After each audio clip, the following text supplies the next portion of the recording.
আল্লাহ রাসূল সাল্লাল্লাহু আলাইহি ওয়াসাল্লাম একবার ওয়াজ করতেছেন, সহিহ বুখারীর বর্ণনা।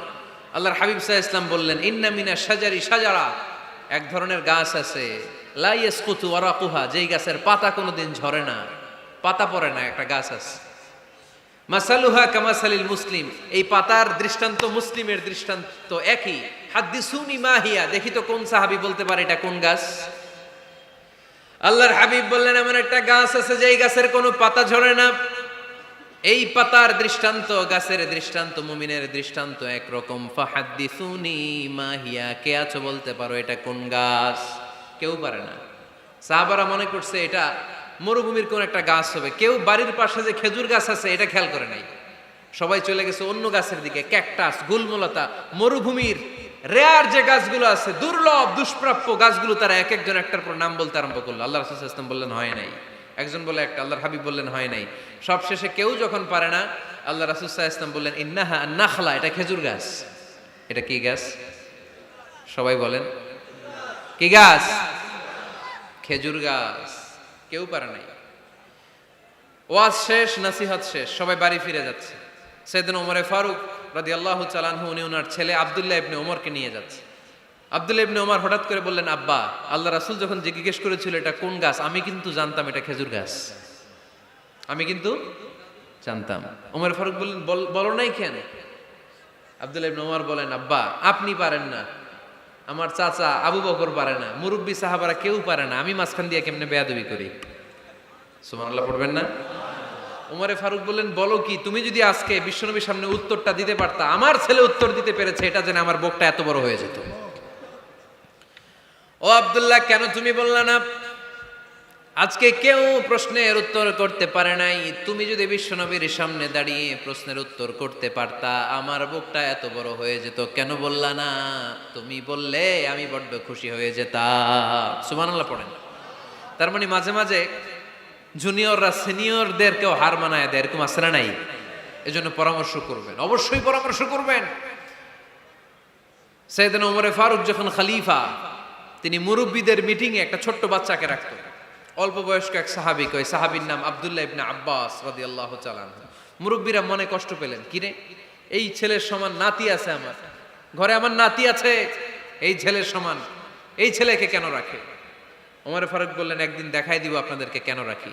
ওমর ফারুক একদিন সবাইকে বললেন, ইদা জাআ নাসরুল্লাহি ওয়াল ফাতহ ওয়া রাআইতান নাস ইয়াদখুলুনা ফি দীনিল্লাহি আফওয়াজা। এটা কোন প্রেক্ষাপটে নাজিল হয়েছে আপনারা কে জানেন বলেন তো? এক সাহাবী বললে, এই সূরা দ্বারা বোঝানো হয়েছে আমাদের যখন বিজয় অর্জিত হবে তখন যেন আমরা বেশি বেশি আল্লাহর প্রশংসা করি। ওমর ফারুক বললেন, উত্তর হয় নাই। আরেক বয়স্ক সাহাবী বললেন, আমাদেরকে রব্বুল আলামিন বড় বড় শহর বিজয়ের ব্যাপারে আদেশ দিয়েছে, এই সূরা দ্বারা আমি এটা বুঝেছি। ওমরে ফারুক বললেন, হয় নাই। কেউ যখন উত্তর করতে পারে নাই, ওমরে ফারুক বললেন, ও আব্দুল্লাহ ইবনে আব্বাস, তুমি এই সূরার ব্যাপারে কি জানো? আব্দুল্লাহ ইবনে আব্বাস বলেন, হুয়া আজালু রাসূলিল্লাহ, এই সূরা দ্বারা বিশ্ব নবীর আগাম মৃত্যুকে বোঝানো হয়েছে। ইদা জাআ নাসরুল্লাহি ওয়াল ফাতহ, নবী হে, যখন বিজয় আসবে, আল্লাহর পক্ষ থেকে সাহায্য আসবে, ওয়ারাআইতান নাস ইয়াদখুলুনা ফি দীনিল্লাহি আফওয়াজা, আপনি দেখবেন দলে দলে বানের পানির মতো লোকজন কালিমার ছাতার নিচে প্রবেশ করতেছে। তো সবাই যখন কালিমা পড়ে মুসলমান হয়ে যাবে, সবাইকে মুসলমান বানানোই ছিল বিশ্বনবীর মিশন। মিশন যখন কমপ্লিট, নবী থাকার পৃথিবীতে আর দরকার নাই। এই সূরা দ্বারা আল্লাহ বুঝিয়েছেন বিশ্বনবী পৃথিবীতে আর বেশি দিন বেঁচে নাই। চিল্লায় বলেন ঠিক কিনা? ওমর ফারুক ডেকে বললেন, আব্দুল্লাহ, মারহাবা, মারহাবান বিকা ইয়া আব্দুল্লাহ ইবনে আব্বাস। ও আব্দুল্লাহ ইবনে আব্বাস, মাশাআল্লাহ তাবারাকাল্লাহ, কেউ সঠিক উত্তর না দিতে পারলেও তুমি সঠিক উত্তর দিয়েছো। তুমি এই সূরার ব্যাপারে যতটুকু জানো আমিও জানি ততটুকু, পড়েন সুবহানাল্লাহ। তুমি সঠিক উত্তর দিয়েছো। এই হাদিসগুলো প্রমাণ করে মাঝে মাঝে জুনিয়ররা সিনিয়রদেরকেও হারিয়ে দেয়। চিল্লায় বলেন ঠিক কিনা? এজন্য মাঝে মাঝে বাচ্চা ছেলেদেরও পরামর্শের দরকার আছে না নাই? ঘরে সুখ নাই, শান্তি নাই, কারণ পরামর্শ করেন না তো। আব্বা আম্মার পরামর্শ নেন, স্ত্রীদের পরামর্শ নেন, ছেলে মেয়েদের পরামর্শ নেন। গুরুত্বপূর্ণ সিদ্ধান্ত নেওয়ার আগে পরামর্শ করে সিদ্ধান্তগুলো নেওয়ার দরকার আছে না নাই? পরামর্শ করে ফ্যামিলি মিটিংয়ে যদি আমরা সিদ্ধান্ত নেই, ওই সিদ্ধান্তে বরকত দিবে কে? আওয়াজ করে বলেন, ওই ঘরটারে বরকতময় করে কে? কয়টা গেল? 7টা। 8 নাম্বার হচ্ছে, প্রত্যেকটা ঘরে এক একটা পারিবারিক পাঠাগার গড়া চাই, ফ্যামিলি লাইব্রেরি। কার কার ঘরে পারিবারিক পাঠাগার আছে দেখি সুজানগরে? মাশাআল্লাহ, মাশাআল্লাহ পড়েন, আওয়াজ করে পড়েন মারহাবা। যাদের ঘরে নাই তাদের ঘরে একটা পাঠাগারের দরকার আছে না নাই?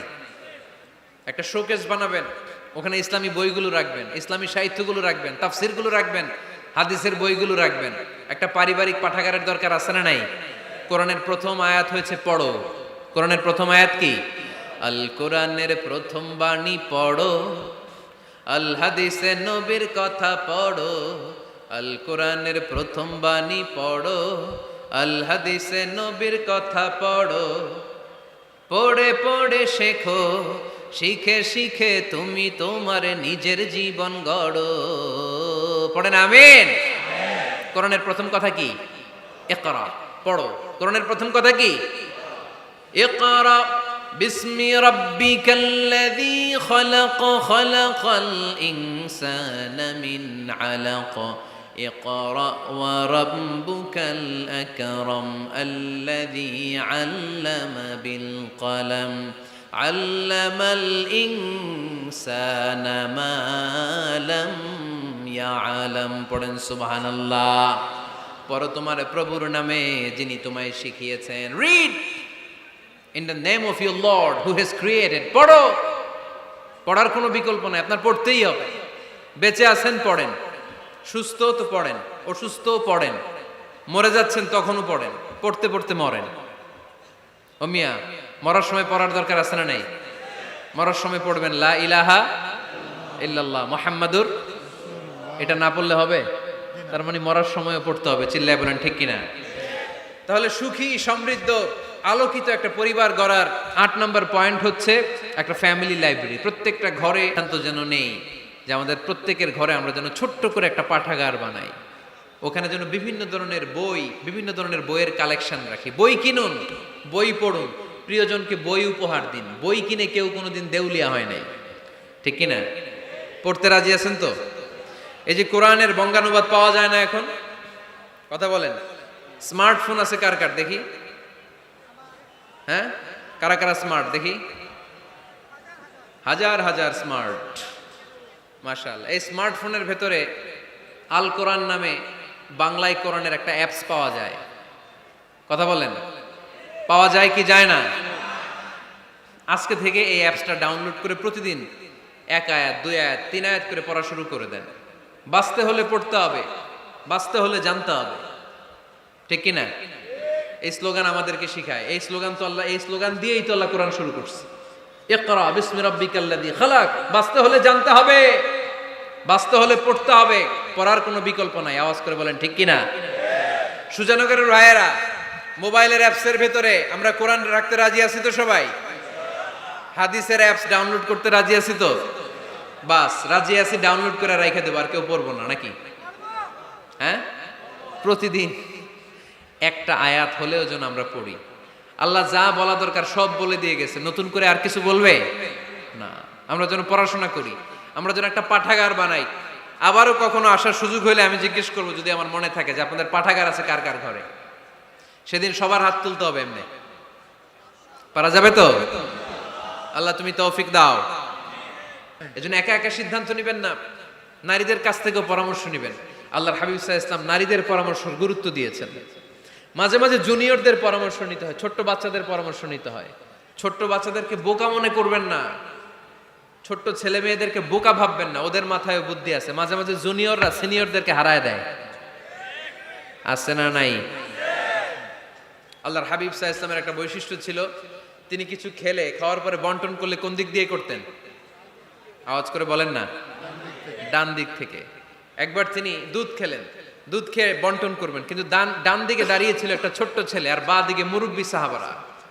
আল্লাহর হাবিব সাল্লাল্লাহু আলাইহি ওয়াসাল্লাম এই ছোট্ট ছেলের কাছ থেকে অনুমতি চাইলেন। তার মানে ছোট্টদেরও পরামর্শের দরকার আছে না নাই? আল্লাহর হাবিব বললেন, আতাআযানু লি আন উ'তিয়া হাউলা। আমার স্বভাব হলো খাবার বন্টনের সময় ডান দিক থেকে করি, কিন্তু এখন ডান দিকে তুমি ছোট্ট মানুষ, বাম দিকে বয়স্ক সাহাবারা, তুমি যদি অনুমতি দাও, তোমার আগে বয়স্ক সাহাবাদেরকে দিয়ে আমি খাবার বিতরণ করতে চাই। ছোট্ট ছেলেটা বলল, ইয়া রাসূলুল্লাহ লা উসিরু বিনাসিবি মিনকা হাদান, আপনার এই বরকতের জিনিস আমি অন্য কাউরে দিতে চাই না, আমার ভাগেরটা আমি আগে খাইতে চাই, যেহেতু হিসাবে আমি পাই আমারে আগে দেন, আমি দিব না। সুবহানাল্লাহ পড়েন। সে যেহেতু রাজি হয় নাই, আল্লাহ রাসূল সাল্লাল্লাহু আলাইহি ওয়াসাল্লাম দিতেও পারে নাই। আল্লাহর হাবিব সাল্লাল্লাহু আলাইহি ওয়াসাল্লাম দুধের পেয়ালাটা মুরব্বিদের হাতে না দিয়ে ছোট্ট বাচ্চার হাতে তুলে দিয়েছে। চিল্লায় পড়েন আল্লাহু আকবার। তাহলে ছোট্ট বাচ্চাদের পরামর্শের দলিল আছে না নাই?